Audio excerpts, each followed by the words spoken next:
बिहार में विधानसभा चुनाव है। पहले चरण के चुनाव नजदीक आ रहे हैं, उसके साथ साथ रैलियां भी जोर पकड़ रही हैं। फिलहाल आज राहुल गांधी, तेजस्वी यादव और मुकेश सहनी ने एक साझी जनसभा को संबोधित किया। तमाम भीड़ जुटी और ये लोग कुछ हमारे साथ हैं जो इस रैली में आए। इनसे जानने का प्रयास करते हैं क्या सुनने आए, क्या सुना और क्या समझ पाए हैं। क्या नाम हुआ आपका? प्रभात कुमार। क्या करते हैं? पढ़ते हैं। आज अच्छा बीपीएससी की तैयारी कर रहे हैं। जी जी। आज यहाँ रैली में आए थे? आज रैली में आए थे। क्या सुना आपने? यही सुने तेजस्वी यादव ने बोले हैं जो बिहार के जनता जो भी गुजरात में जाकर फैक्ट्री में काम करते हैं, अगला छठ के बाद उनको गुजरात नहीं जाना पड़ेगा। यहाँ पूरा फैक्ट्री लगेगा, यहाँ सभी को रोजगार मिलेगा और हर घर सरकारी नौकरी मिलेगा। कौन सा जादू का छड़ी घुमा देंगे तेजस्वी यादव? जादू का छड़ी नहीं बनाते, जुमला नहीं देते हैं, लॉलीपॉप नहीं देते हैं, जो बोलते हैं वो करते हैं।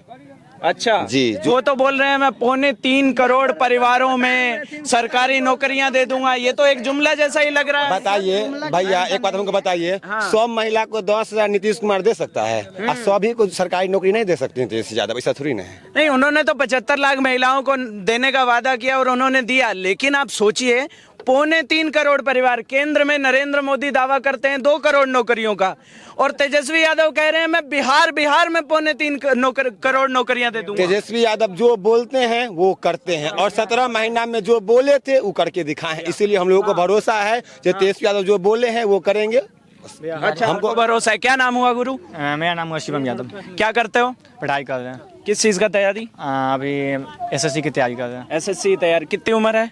19 साल। 19 साल। हाँ। तो पहली बार वोट कर रहे होगे? जी। अच्छा, क्या सोच रहे हो फर्स्ट टाइम वोटर होने के नाते? सोच रहे हैं कि सबसे पहले तो युवा को देना चाहिए। और आप जो बोल रहे हैं कि जो हमारे मोदी जी जो बोले हैं कि 2 करोड़ देंगे, तो तेजस्वी जी तो ये नहीं बोल के हैं कि पूरे बिहार वासियों को रोजगार नहीं, देंगे। पहले आप मेरा सवाल सुन लीजिए, मैं सवाल दोहरा देता हूँ। उन भाई ने ये कहा कि तेजस्वी यादव हर घर में नौकरी का वादा कर रहे हैं क्योंकि 3.25 करोड़ के आसपास परिवार बिहार में है। तो 3.25 करोड़ नौकरियां लाजमी सी बात है उन्हें देनी होगी। से भी तो कुछ परिवार में नौकरी, उन्होंने बोला है कि जिस परिवार में नहीं है, हाँ। जिस परिवार में है उस परिवार में तो पहले से ही उसका परिवार चल रहा है। जिस परिवार में नहीं है, हाँ। उस परिवार में बोले हैं कि एक सदस्य को नौकरी देंगे। और एक सदस्य का मतलब कि एक परिवार में एक सदस्य की नौकरी होने का मतलब है कि घर नियमित रूप से चल सकता है, दाल रोटी चल सकता है। ये नहीं है कि बाहर जाना पड़े। अगर आप ही सोच के देखिए, एक परिवार में 5 जन है और 1 जन को नौकरी है, तो नॉर्मली है कि दाल रोटी खाना पीना चल सकता है, उसको बाहर जाने की कोई जरूरत नहीं है।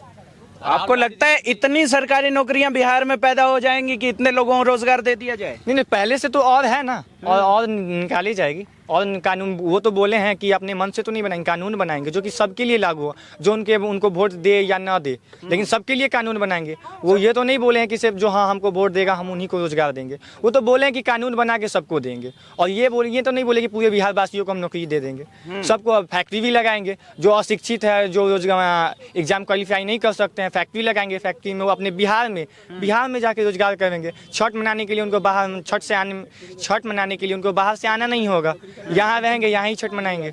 अच्छा गुरु, ये बताओ, बिहार में सरकारी नौकरियों की तैयारी कर रहे हो, अब तेजस्वी का वादा सुन रहे हो, उधर नीतीश जी भी कह रहे हैं कि मैंने टीचर भर्तियां निकाली, अभी दारोगा का भर्ती निकाला हुआ है ना, तो वो भी कह रहे हैं कि भाई रफ्तार पकड़ रहा है बिहार। रफ्तार तो इलेक्शन के टाइम में निकलता है। क्या नाम है? ये जुमला जो है ना, ये जुमला जो है वो सिर्फ इलेक्शन के टाइम में निकलता है।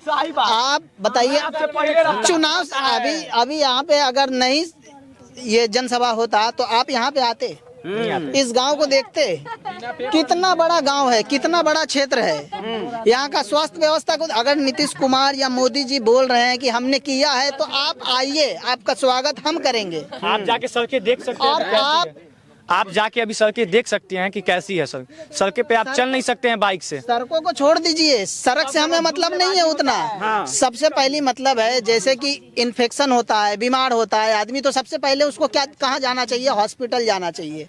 हॉस्पिटल में आप जाइएगा, इतना बड़ा क्षेत्र है, इतने बड़े क्षेत्र में एक हॉस्पिटल है और वो भी हॉस्पिटल की हालत इतनी खराब है, इतनी खराब है। अगर आप किसी डॉक्टर से बात कीजिएगा तो बोलेगा तुम खामोश रहो, तुमको ज्यादा समझ समझ में आ रहा है, दवाई लिख करके ऐसा दे देगा, बाहर नहीं मिलेगा, उसके इसमें नहीं मिलेगा। आप पढ़ सकते हैं। और दूसरी बात, डॉक्टर जो दवाई लिख करके देगा, आपको बुखार की बीमारी है, बोलेगा ये टेस्ट कराओ, वो टेस्ट कराओ, ये कराओ। मतलब आपका कहने का मतलब है स्वास्थ्य व्यवस्था लच्चर है। एकदम लच्चर है, एकदम लच्चर, मतलब उसका कोई बता नहीं सकते। स्टेशन के बारे में बताया गया कि हम स्मार्ट स्टेशन बनाएंगे, कब 2024 में कंप्लीट कर देंगे। आज 2025 खत्म होने को आ गया, स्टेशन पे सिर्फ खुदाई हो गया है और 4 ठो पिलर खड़ा हो गया है। उसी में उसका कितना 100 करोड़ या कितना करोड़ का था, वो लागत खत्म हो गया, मतलब उसके पास पैसा नहीं है जी। अच्छा, एक बात बताओ, आपका नाम क्या हुआ? पहले तो नाम बताओ। हमारा नाम मोहम्मद अफरोज है अफरोज भाई जी। जैसे आप अब तेजस्वी यादव राहुल गांधी की रैली में आए हैं, उनके समर्थन की तमाम बातें कर रहे हैं, ठीक है, लेकिन सुनिए, सवाल तो सुन लेंगे ना गुरु, सवाल तो सुनना पड़ेगा ना। हाँ, तभी आप जवाब दे पाएंगे, वरना ऐसे भाषणबाजी तो नेता ही करेंगे। आप नेता तो नहीं है, आम जनता है, वोटर है ना। तो ये बताइए मुझे कि जब आप ऐसा कह रहे हैं कि नीतीश कुमार के राज में स्वास्थ्य व्यवस्था लच्चर हुई, तमाम सुविधाएं, सड़क से लेके बिजनेस से लेके धंधा रोजगार, तमाम चीजें बहुत खराब व्यवस्था में, ठीक है, आपकी बात एक समय के लिए मान लेते हैं, ठीक है, लेकिन क्या भरोसा तेजस्वी के आने के बाद सब कुछ अच्छा हो जाएगा? सब कुछ अच्छा नहीं होगा तो हम उसको भी उखाड़ के फेंक देंगे। हाँ जी, उसको भी उखाड़ के, लेकिन मौका, जैसे आपको ग्राउंड रिपोर्टिंग करने का हमने मौका दिया, ऐसा मौका दूसरे को देना चाहिए कि नहीं देना चाहिए, ये मेरा सवाल है आपसे। अच्छा, मुझसे सवाल कर रहे हैं? बिल्कुल, आप सब जो पत्रकार आपसे सवाल पूछे आप जवाब दीजिए। आप क्योंकि एक पार्टी के समर्थक बन के आए हैं। हम समर्थन नहीं बन के आए सर, ये हम अपनी जो सही काम करेगा बिहार में उसको वोट देंगे, जो सही काम करेगा उसको। अगर तेजस्वी भैया अगर सही नहीं करते तो उनको भी हटाइए, लेकिन अगर सही करेंगे। अच्छा, एक रोजी रोजगार की एक और नेता बात कर रहे हैं, प्रशांत किशोर, उनका नाम सुने हैं? प्रशांत किशोर अभी आए हैं, अभी आए हैं, पहले उनको ग्राउंड में काम करने दीजिए, उसके बाद में उनके बारे में भी हम सोचेंगे। लेकिन अभी जो पिछले साल में इन्होंने जो नौकरी का वादा किया, नौकरी दिया लोगों को, तो इस नौकरी की वजह से हमें इनके ऊपर थोड़ा सा भरोसा हुआ है, थोड़ा सा भरोसा हुआ है। तो हम सोच रहे हैं कि इनको एक मर्तबा मौका दे दे, मौका देंगे। अगर इनसे नहीं हुआ तो फिर इनको भी बदल, यहाँ दाल नहीं गली तो आप हांडी बदल देंगे? दाल गलने वाली कौन सी बात है, जबरदस्ती दाल गलाने लगेंगे। ये तो कपड़ा नहीं ना है कि हम इसी को पहनेंगे, ये तो धर्म नहीं है ना। और एक बात बताते हैं आपको, जो आप जो इतने बोल रहे हैं, आप एक सेकंड, आप कोई सी भी पार्टी से हो, उससे हमें मतलब नहीं है। जो काम करेगा, जो काम का वादा किया है, अगर वो काम का वादा किया है, काम नहीं कह रहे हैं मैं कोई भी पार्टी से हूँ, मैं आपको क्यों कहूँगा? आपसे, आप पत्रकार हैं, आप तो ग्राउंड रिपोर्ट। हाँ, नहीं, मुझे लगा आप मुझे कह रहे हैं, अफरोज भाई कह रहे हैं कि तुम कौन सी पार्टी से हो, मैं नहीं फर्क पड़ता है। हमारा मुद्दा ये नहीं है। एक सवाल आपसे भी है कि आप बताइए कि आरजेडी सरकार की क्या बोलते हैं, नीतीश कुमार बिहार में क्या किए हैं, हम आपसे पूछना चाहेंगे। देखो, पहली बात तो ये कि आप किसी पार्टी का समर्थन कर रहे हैं। नहीं, एक मिनट सुनिए तो सही, मेरा सवाल तो सुन लो। नाम क्या है तुम्हारा? शिवम कुमार। शिवम भाई, तुम सरकारी नौकरी की तैयारी कर रहे हो, ठीक है, तुम यहाँ किसी पार्टी के समर्थन में आए या किसी नेता के पक्ष में आए हो? किसी के पक्ष में नहीं, सुनने आए थे कि क्या बोले हैं और क्या करेंगे। और तुम्हें अच्छा लगा? हाँ, अच्छा लगा।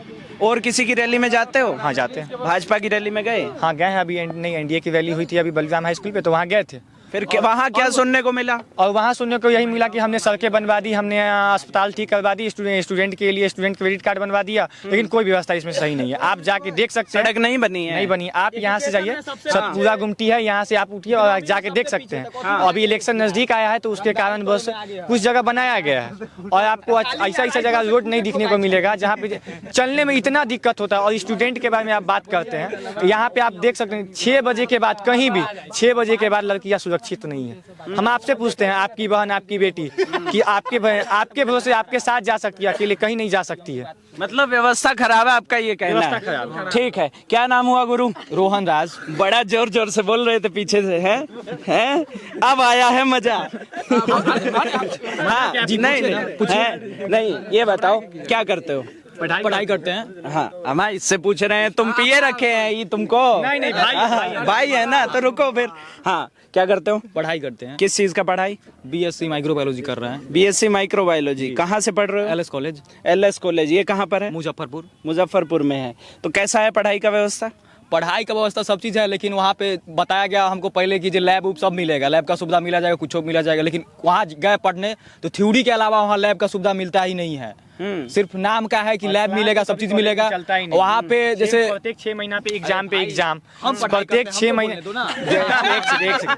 ये नेता बन रहा है ये। नेता नहीं, हम भी ग्रेजुएशन में इन्हीं के साथ हो। हाँ, फर्स्ट सेमेस्टर मेरे साथ ही नहीं है, हम बीएससी माइक्रोबायोलॉजी कर रहे हैं, कुछ और दगा कर गया यार। ग्रेजुएशन कर रहे हैं, मतलब ग्रेजुएशन कर रहे हैं। हम भी ग्रेजुएशन नहीं कर रहे हैं, लेकिन बीएससी माइक्रोबायोलॉजी। अरे जहाँ पे हम पढ़ाई करते हैं ना, वहाँ पे हम सब हुए हिंदी मीडियम के लोग। सब्जेक्ट अलग है, मेरा सब्जेक्ट अलग है। हम लोग हुए हिंदी मीडियम के लोग। डिफेंड कर ले गए तुम लास्ट तक। हाँ, हम लोग हिंदी मीडियम के स्टूडेंट हैं। हाँ। टीचर सब लोग भेदभाव करते हैं, जैसे हिंदी मीडियम में पढ़ाया नहीं जाता है, हिंदी भाषा को दबाया जा रहा है देश में, जबकि हम हिंदी भाषा को दबाया जा रहा है मतलब हिंदी भाषा को दबाया जा रहा है, जहाँ जैसे हर एक जगह इंग्लिश को एकदम ज्यादा तवज्जो दिया जा रहा है। वो बात नहीं बोल रहे, जैसे कि हर एक जगह इंग्लिश को तवज्जो ज्यादा। तुम लोग कोऑर्डिनेट कर लो यार पहले। हम बताते हैं आपकी बात। आप पहले इनको बोलने देंगे 1 मिनट के लिए। हाँ, तो इसको थोड़ा जी और पूछिए। ये बच्चा है और बच्चा नहीं है, हाँ। बच्चा है, हमारा छोट भाई है। छोट भाई है। हाँ, अब बोलो जी, पूछिए। हाँ, पूछिए क्या बोल रहे थे? हिंदी भाषा क्या? हिंदी भाषा को दबाया जा रहा है इंग्लिश के सामने। इंग्लिश के सामने दबाया जा रहा है, मतलब तुम्हें दिक्कत होती है अंग्रेजी में पढ़ने में? उतना दिक्कत नहीं होता है, बट दिक्कत होता है। बट दिक्कत होता है। अच्छा ये बताओ, आज तेजस्वी यादव, राहुल गांधी आए, मुकेश सहनी आए, तीनों बड़े नेता मंच पर एक साथ, क्या सुना, क्या समझा और क्या मन को बैठा, क्या मन को भाया? राहुल गांधी जी ने एक बात बोला कि अभी फोन देखते हो, फोन के पीछे लिखा होता मेड इन चाइना, उस पे हम बिहार में सरकार आई तो हम ऐसा काम करेंगे जिसपे उस पे लिखा हो made in Bihar. Made in Bihar. Industrial hub बनाने का काम करेंगे बिहार को। और बहुत सारा फैक्ट्री नहीं है यहाँ, जैसे वादा करते हैं बिहार में और काम करते हैं गुजरात में। वोट लेना होता है तो वादा करने आते हैं बिहार में, वोट मतलब बोलने में हमको लचपचा रहे हैं, नहीं हो पा रहा है। कोई नहीं, कोई बात नहीं, घबरा कह रहे हो। आप एक बात सोच सकते हैं, मतलब पूछेगा तो बताएंगे, पूछेगा और बताएंगे। नहीं, मैं पूछ ही रहा हूँ, 1 मिनट रुक जाओ, पूछ लेने दो। हाँ, तो एक तुमने ये सुना कि मेड इन बिहार वाला बात। अच्छा, और क्या सुने? तेजस्वी यादव ने क्या कहा? तेजस्वी यादव जी ने, उनका मैनिफेस्टो निकला है। मैनिफेस्टो अभी तो देखे नहीं है, लेकिन उसमें सुनने को मिला था 2500 रुपया महिलाओं को मिलेगा। प्लस में पुराना कोई पेंशन था वो भी चालू कर दिया जाएगा जो बंद हो गया था। और युवाओं हर घर में रोजगार दिया जाएगा, नौकरी दी जाएगी, महंगाई कम होगा। एक बात अच्छा, आप हमसे बोलो, आखिरी बात क्या बोलना चाह रहे हो? बताओ, क्या देखा तुमने रैली में, क्या ऑब्जर्व किया, और क्या घर वापस जा रहे हो तो क्या साथ लेके जा रहे हो? घर साथ लेके जा रहे हैं कि तेजस्वी यादव हमसे वादा किए हैं, और वादा किए तो वादा पूरा करेंगे। 17 महीने में 17-20 साल से जो नीतीश कुमार और मोदी की सरकार है उसमें कुछ भी पूरा नहीं हुआ है, और तेजस्वी जी आएंगे तो 5 साल में जो वादा किए हैं वो पूरा करेंगे। और अभी आप जाके देख सकते हैं कहीं पे, अभी हाल फिलहाल में कि हम वीडियो देख रहे थे, हम सभी युवा यहाँ पे मोबाइल चलाते हैं, तो आप देखे होंगे एक नेशनल एंथम होता है जिसमें सभी को राष्ट्रगान का सभी सम्मान करता है। नीतीश कुमार जो कि आप देखे होंगे राष्ट्रगान चल रहा है और बीच में वो हिल रहे हैं, किसी को टोक रहे हैं। राष्ट्रगान की अब शब्द हो रहा है, अपमान हो रहा है या नहीं हो रहा है? तो आपका कहना ये है कि नीतीश कुमार अब स्वस्थ नहीं है एक राज्य की सरकार को चलाने के लिए? बिल्कुल। संसद में जाके वो ऐसे शब्द का इस्तेमाल करते हैं जो कि सुनने लायक नहीं है, आप खुद सुन सकते हैं। चलिए, ये फिलहाल तमाम युवा थे जो यहाँ रैली स्थल पे मौजूद थे। रैली समाप्त हो चुकी है। मेरे साथी से कहूँगा पीछे पैन करेंगे, ये पूरा पंडाल, उधर मंच सजा हुआ है, कुर्सियां पैक हो रही हैं। ये तमाम युवाओं का एक गुट हमें लास्ट में मिल गया, जिनसे हमने जानने का प्रयास किया कि रैली में आए तो क्या कुछ समझा, क्या कुछ जाना और क्या साथ लेकर जा रहे हैं। फिलहाल के लिए इस वीडियो में इतना ही। देखते रहिए नरेश चौधरी को, सब्सक्राइब भी कर लीजिएगा और कमेंट में बताइएगा अपनी राय, क्या खामियां हैं और क्या अच्छाइयां हैं और क्या बुराइयां हैं। तमाम अपने अपने विचार नीचे लिख दीजिएगा, लाइक भी कर लीजिएगा। शुक्रिया।